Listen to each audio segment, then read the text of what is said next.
Listen to this entire episode without ads by becoming a subscriber at historyasithappens.supercast.com.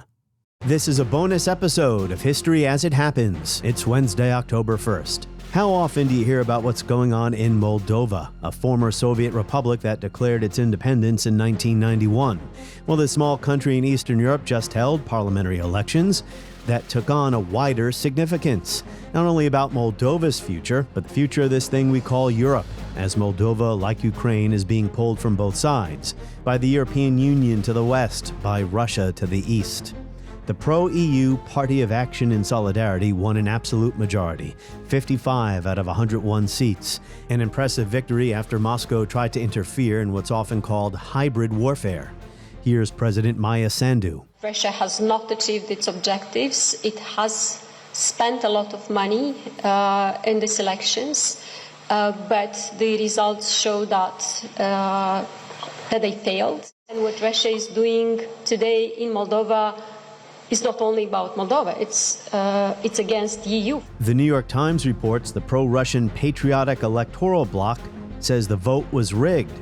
They criticized the incumbent government for the way it handled diaspora voting. Moldovans who live across borders and overseas made a big difference in this election. The article goes on to say foreign polling places were more widely available in countries where voters tend to be more pro-EU. That includes Western Europe and North America.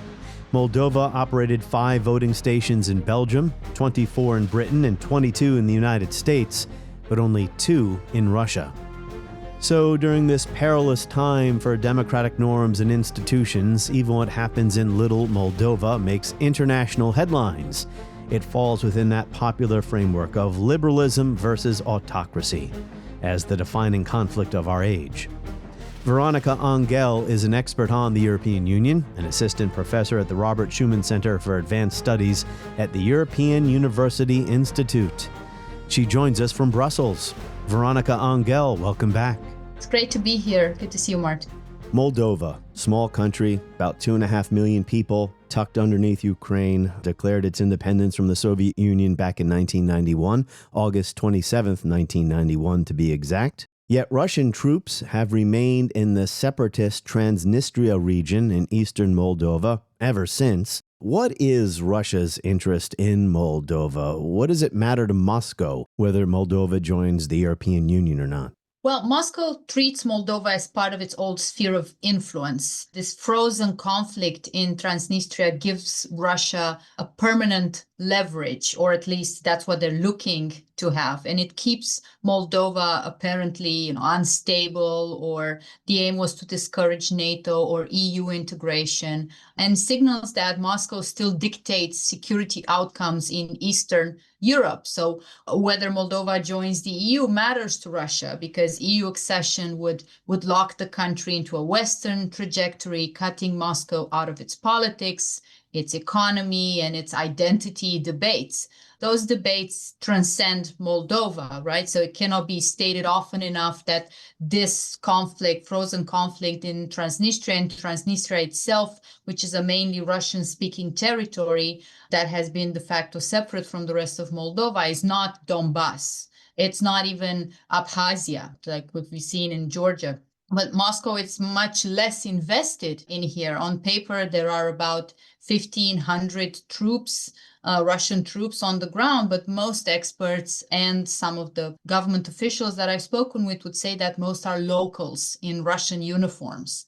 They're more like security forces, if you will, connected to the local bosses that run Transnistria's economy and politics.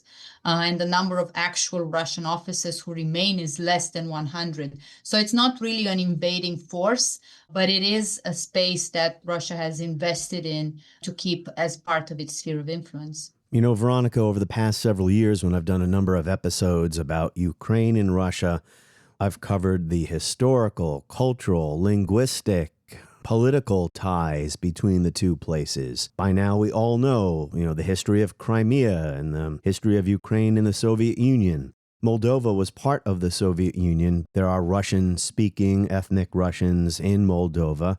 Putin plays on these connections. He'll say that wherever there are Russian speakers, well, that's Russian territory. Yes, there are actually genuinely pro-Russian politicians in Moldova that speak to pro-Russian preference. To listen to this entire episode and receive more bonus content, subscribe at historyasithappens.supercast.com.